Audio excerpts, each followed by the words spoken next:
Alright, what's going on, guys? We are back with another video today. This is actually the precursor to the video, and it's not just the precursor to one video, this is the precursor to several videos. I actually filmed these, and I thought it was a super good video to film, and I kind of wanted to do this throughout the season. It's just kind of a challenging video to film for a couple of different reasons. One, it's not really a fish catching video. Two, it's kind of, it's all non-scripted and you just kind of have to go and do it, but you'll see what I mean.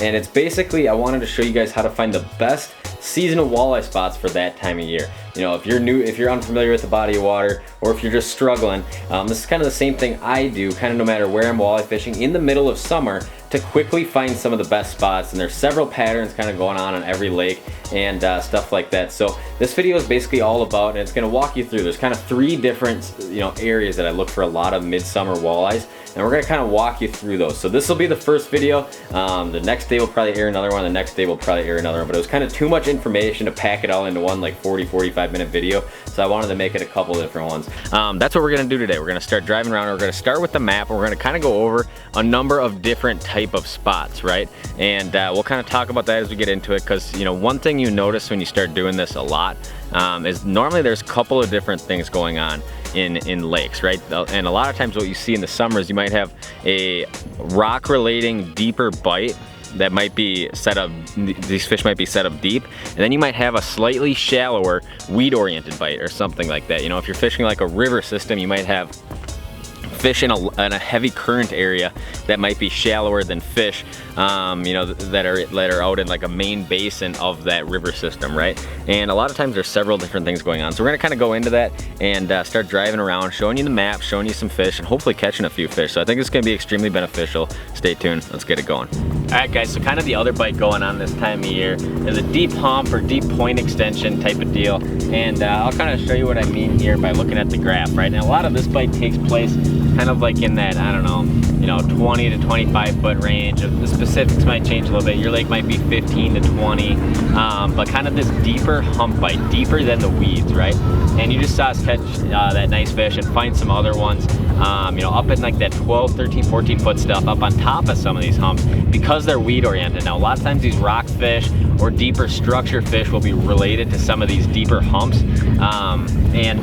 So yeah, we'll kind of show you how to pick apart. This is like the other kind of bite, right? When I talk about there's a number of different things going on. You got that shallow weed thing, then you got that deeper hump thing going on in a lot of lakes during the summer. So you can see here, basically we got a lot of basin out here. Here's some 49, and there's a lot of complexity. Here's some islands, here's a big shallow deal. And kind of when I talk about like secondary type of structures, what I'm talking about is like, you know, over here, so okay, right here what we have is we have a deep point that comes off shoreline, but it's like, it's not super extended, and it's kind of all connected to that main piece. Now you kind of go over here and you can see we have this long, like intricate point slash hump system, right? So what I want to do is I kind of want to highlight my zone, right? Kind of like that, we might go like 25 to like 20 or something like that. So I'll go ahead and do that again. You go menu, and I have my depth highlight set at 20. Now I'm going to come down to highlight range. I'm going to go up to like 3 or 4. Let's just go to 5. Now this is going to highlight everything between, what would that be, 25 to 15 feet of water. So it's going to do a great job of showing me those long extensions. And this is exactly what I'm talking about here. I would kind of call this a big point extension. You can kind of call this its own separate hump. And this is the exact kind of thing that I'm looking for in the summer. You know, the past month, these fish might have been over here up on this inside edge.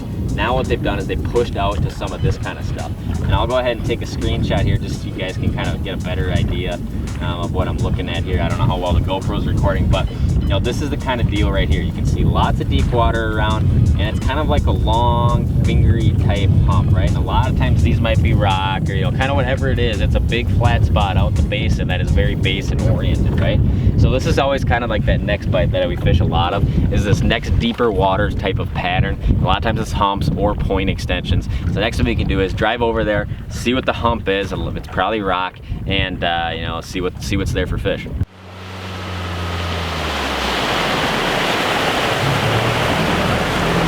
All right, so we're now coming over to one of these deeper humps in this, you know, 20 to 25 foot range. And as kind of the summer progresses, you might see more fish out in the, you know, 25 to 30 foot range, right? As the water kind of, the temperature penetrates farther and farther down. And we're in 29 right now, we're coming up on it. And you know, these humps can be rock, they can be, you know, a million different things. A lot of times in the summer, they don't really even have to have anything in particular on them. All right, and we're already seeing fish here, right? So there's one fish. You can see him on sonar and down imaging, which is a good sign. Now we just need to kind of investigate further and find kind of the main pot of fish here. And we're looking, you can see it's all about 22 feet. We're still kind of coming up. It's a nice gradual kind of up here, but all basin oriented, right? That's super key. All right, so here is exactly what we want to see, right? And you can see there's a couple fish right there. And okay, so these fish are actually relating to a crib edge here, which is something that I do not fish a lot of, but definitely holds fish. And I'll go ahead and screenshot it here. And whenever you're fishing cribs or round cribs, there's walleyes relating to cribs, down imaging is gonna be one of your best friends, because you get so much like high arcing off of crib that a lot of times those fish are super obvious and super easy to see on your down imaging. So I'll kind of loop back through it here. And you can see, you know, the last spot we were catching fish on was like 13, 14 feet where we found those fish. And this spot's 22 feet, right? And that's a big range of depths where these fish can be in. And you can see where there's almost always like a couple of different things going on in each lake. We'll kind of keep putting around here. See what we see. Still in about 21 feet.